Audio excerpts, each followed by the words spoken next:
Bueno amigos, comandos, todos quienes me siguen, patriotas, buenas noches.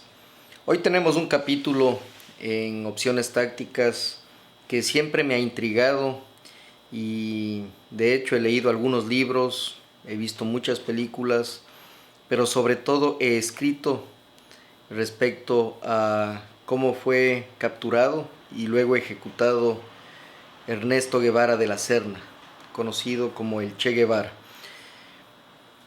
He hecho este capítulo tratando de ser lo más objetivo posible, sin afanarme en una revolución que cada gobierno, cada grupo, cada persona la vive a su manera.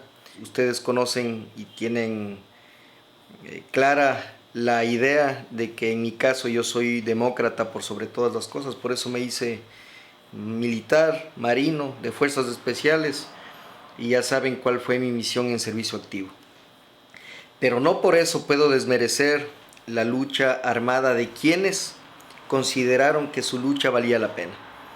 Ahora bien, este capítulo está matizado, contrastado entre 2 y 3 videos.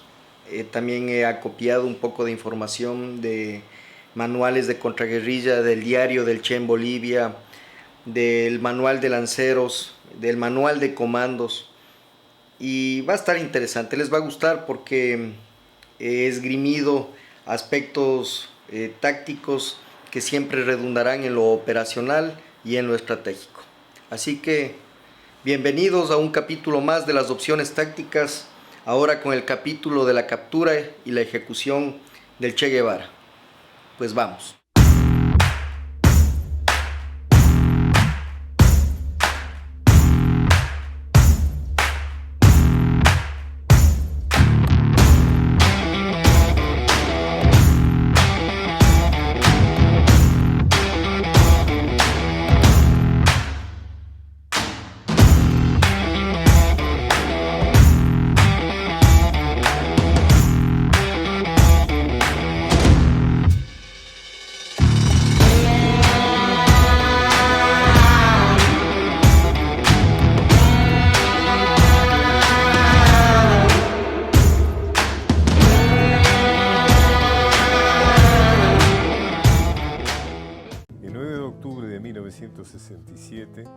Un grupo de militares recibió la orden de ejecutar al Che.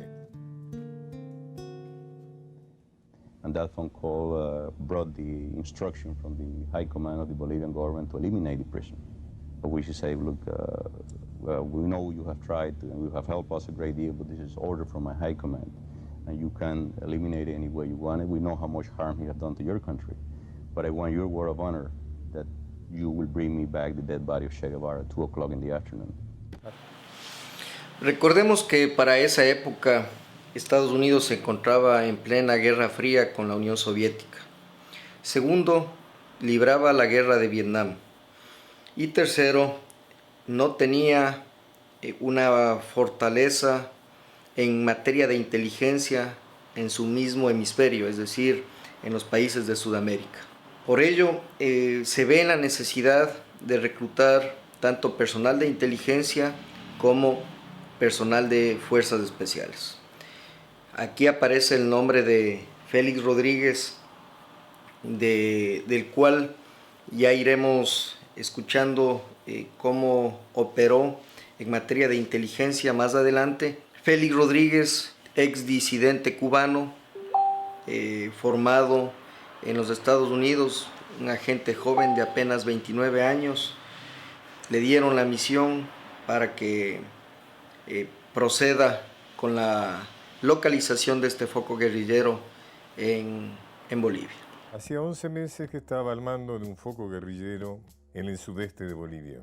El Che se va a Bolivia sabiendo que era el único lugar que le quedaba por ir y que sabía todo cuanto le esperaba y que era la última batalla del Che Guevara en vida.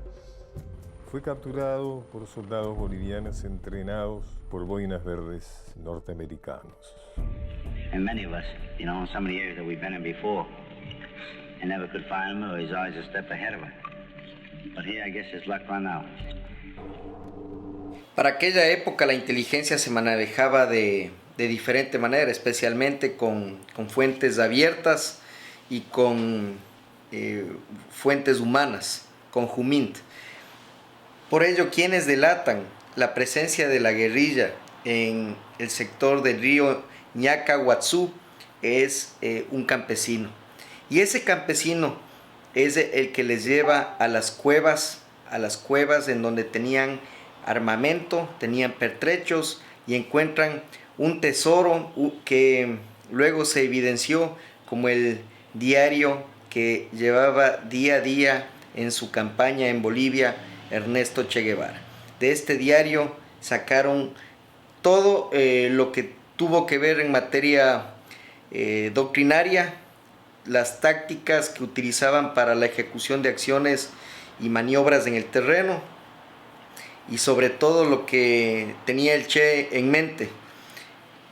Posteriormente veremos cómo termina este calvario para estos 17 guerrilleros que terminaron harapientos, casi muertos del hambre y con armamento totalmente destruido y flagelados por sus captores. Habíamos recibido entrenamiento para la lucha contraguerrillera en contraste con el entrenamiento normal de las tropas del ejército para la guerra regular. Nosotros habíamos sido entrenados específicamente para combatir a esta fuerza guerrillera. Tuvimos un entrenamiento de un poco más de 3 meses con un destacamento de las Fuerzas Especiales de Estados Unidos. Y bueno, en pocas semanas pudimos felizmente encontrar y debilitar al grupo guerrillero hasta con la captura de su jefe, y pocos sobrevivientes que quedaron se dispersaron después. Los boinas verdes.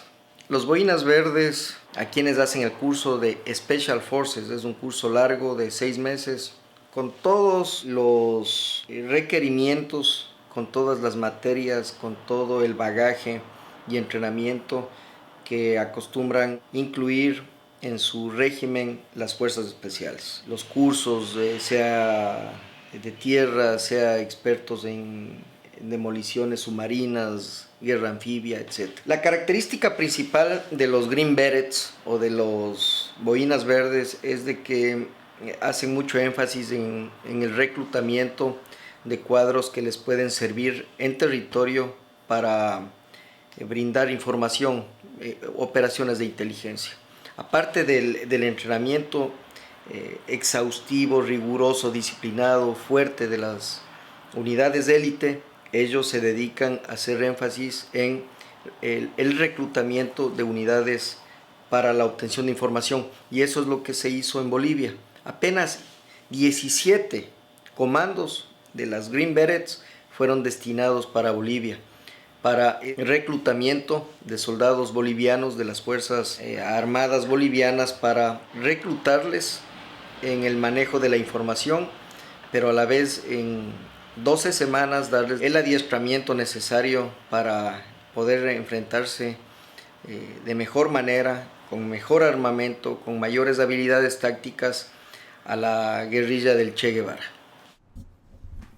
En el diario del Che se pudo encontrar información tan valiosa como haber determinado que la casa de Calamina, de donde el Che orientó la búsqueda de lugar para erigir su campamento central, sería una base de máxima retaguardia para apoyar la guerra revolucionaria. Además, inclusive se gestionaban aulas para estudiar quechua, economía política y otras asignaturas, túneles para almacenar víveres, instrumental médico, etcétera, etcétera. Esto fue en la fase 1, en donde se pudieron establecer ya los primeros indicios de la guerrilla en el sector de Ñacahuatzú. Debemos conocer cómo operaba la guerrilla. En esa época teníamos la guerra en Vietnam y el Vietcong operaba como guerra de guerrillas. También comenzaba ya a nacer Fuerzas Armadas Revolucionarias de Colombia. Fase 1, organización y desarrollo del aparato revolucionario. Fase 2, la violencia sistemática. Y fase 3, ofensiva general.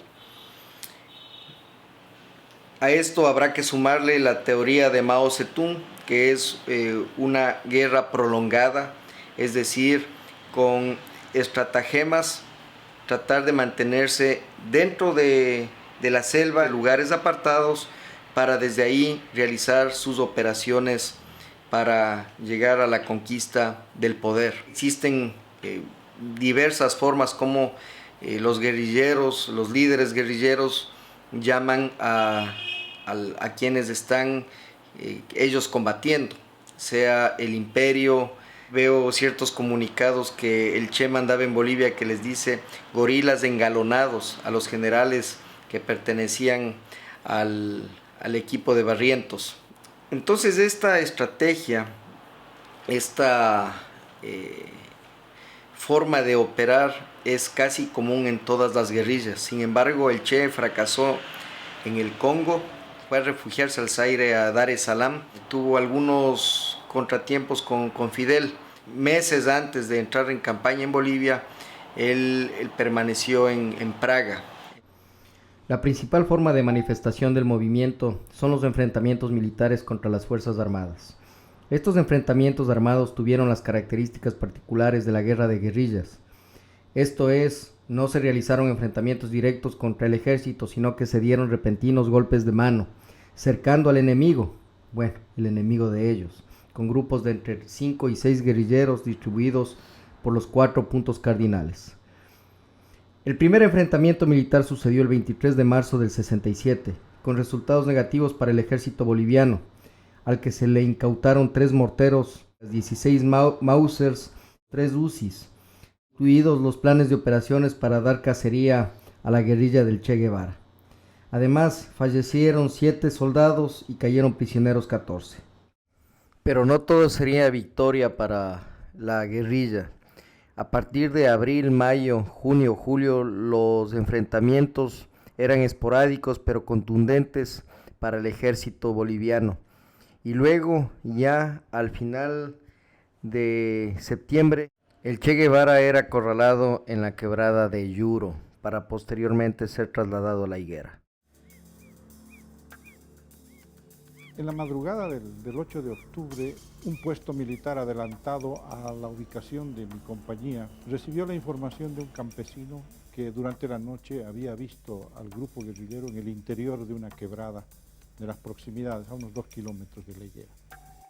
Cuando iba a ser el combate vinieron 2 guerrilleros, habían venido aquí abajo a una huertita y ahí lo halló un chico que había ido a ordeñar una vaca, tenía amarrada para leche. Y había aquí ya hartos guerrilleros, soldados, en ese tiempo llegaron 600 soldados al segundo combate.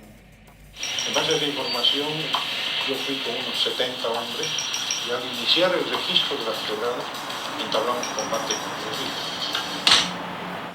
¿Qué es lo que sucede? El Che Guevara, su columna, que ya no era columna, era apenas yo creo que una guerrilla, porque no tenía más de 10 hombres, le dan un disparo en la pantorrilla, lo hieren y le disparan en el fusil y lo encuentran cerca de una quebrada. Pero la opción táctica aquí es que el último día, ya cuando estaban prácticamente cercados, habían sido emboscados, quienes entran en acción son los flamantes Rangers, los flamantes comandos bolivianos, que luego pasarían a hacer el curso de cóndores satinadores. Esto será motivo de otro programa. Para esa época los guerrilleros cargaban carabinas M1, carabinas de M2, subfusiles UCIs, Mausers, y de esa forma enfrentaban a las Fuerzas Armadas bolivianas.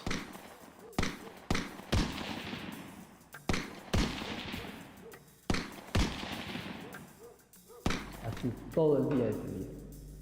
El combate sonaba una baleadura, cuando ya tarde han venido a que les ayudemos a traer, traíamos en el hombro, soldados muertos, guerrilleros muertos, hemos traído en el hombro. Por aquí precisamente es por donde rompen los primeros disparos, por donde estamos Villegas y yo, donde estamos Pombo y yo. Pero ya estábamos totalmente rodeados. Muchos hemos escuchado la moral, el ñeque, el espíritu. Son términos que engloban mucho dentro de Fuerzas Armadas y creo que también dentro de los grupos que combaten por una u otra causa. Cuando se acaba la moral, prácticamente estamos hablando de fuerzas armadas o de grupos armados derrotados. Sin un espíritu de lucha, sin una guía, es muy complejo, salvo un golpe de suerte que en combate no hay, puedan salir avante.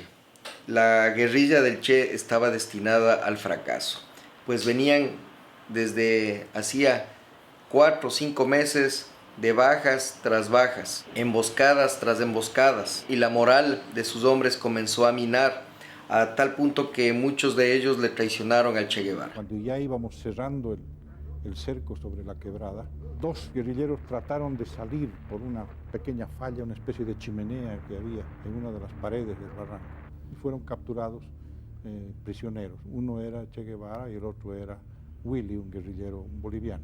First time I came in, I looked at him and he was tied down.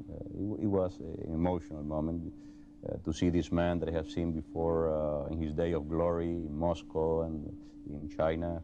And now I saw this man on the floor in rags, destroyed, beaten, and in front of him were the dead body of 2 Cubans that were very close to him. So I look at him and I say, Che Guevara, I'd like to talk to you. He looked at me very arrogantly and said, nobody interrogates me. Con el Che capturado y retenido en la higuera, el presidente de Bolivia, René Barrientos, convoca una reunión militar del más alto nivel. Allí Barrientos plantea la decisión de eliminarlo físicamente. El problema fundamental era qué hacer con él. Hubiera sido un cierto intentos recurrentes, política, propaganda, bueno, un factor de agitación. Entonces ahí fue que decidieron la ejecución. Entre los 3, no. No fue firmado. No existe ninguno. La ejecución del comandante guerrillero. No es primera vez, hemos tenido casos a lo largo de la historia en que existen estas ejecuciones extrajudiciales. Lo grave es que no solo se ha tejido una serie de interrogantes alrededor de la muerte de Guevara de la Serna, sino que no han quedado muy claras las cuestiones como el ejército boliviano abordó para aquella época. Pues en efecto hay la participación de una cadena de mando muy bien estructurada en la que nadie puede negar que participó la CIA. Félix Rodríguez vive en Miami y sabemos que él obedecía a intereses norteamericanos. El presidente Barrientos, el general Obando, el capitán Gary Prado y el verdugo del Che, el soldado Mario Terán. Toda esta gente, sumado a comandantes, a todos quienes tuvieron en sus manos decisiones políticas, estratégicas, operativas y tácticas, sabrán qué responsabilidad llevaron, cuán pesadas fueron sus decisiones en la historia. Este es el resultado de un trabajo desde el más alto nivel estratégico a la decisión de eliminar a un líder en el campo de batalla. One even to be there, I left the room, I called Sergeant Terán, who I knew was doing that in there, and say, Sergeant, don't shoot from here down. This man's supposed to die from combat, from here up, just from here down. Al respecto que preguntan sobre el sorteo que dicen que ha habido para la ejecución del Che, completamente falso, al menos en mi presencia no había ningún sorteo. Entonces le tocó al suboficial Mario Terán la pieza donde estaba Che Guevara y al sargento Huanca, Bernardino Huanca, le tocó la pieza donde estaba Simón Cuba, Willy. Los dos estaban con sus armas, ingresaron y dispararon.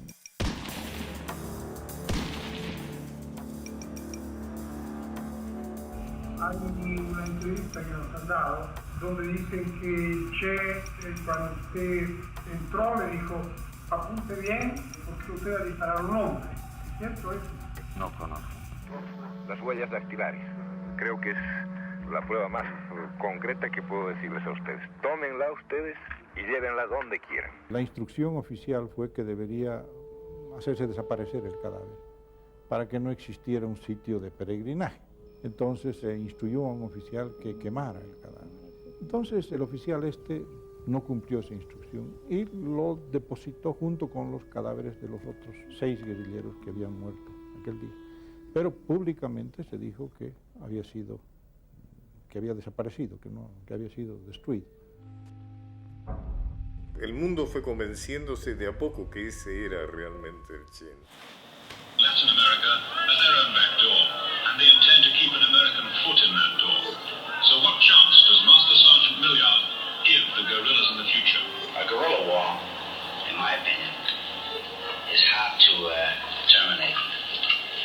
Because once you wipe out their main people, their auxiliary, and their leaders and so forth, they'll go underground till they get more leaders, then they'll come back up again. Durante los 11 meses de...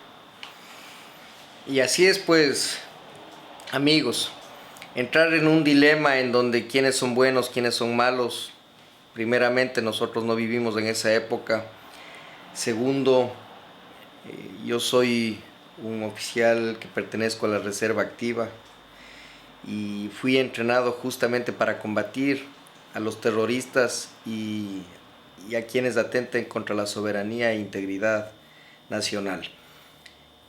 Pero he tratado de abordar la captura y la ejecución del Che desde mi opinión, desde mi criterio, desde las opciones tácticas, en su gran mayoría y de manera general, evitando entrar en detalles porque de esto se han escrito cientos, por no decir miles de novelas, miles de relatos, diarios que van, diarios que vienen, a tal punto que el cadáver del Che fue cortado las manos, fue enterrado en la misma fosa común en Valle Grande y luego exhumado en 1997 para trasladarlo a Cuba.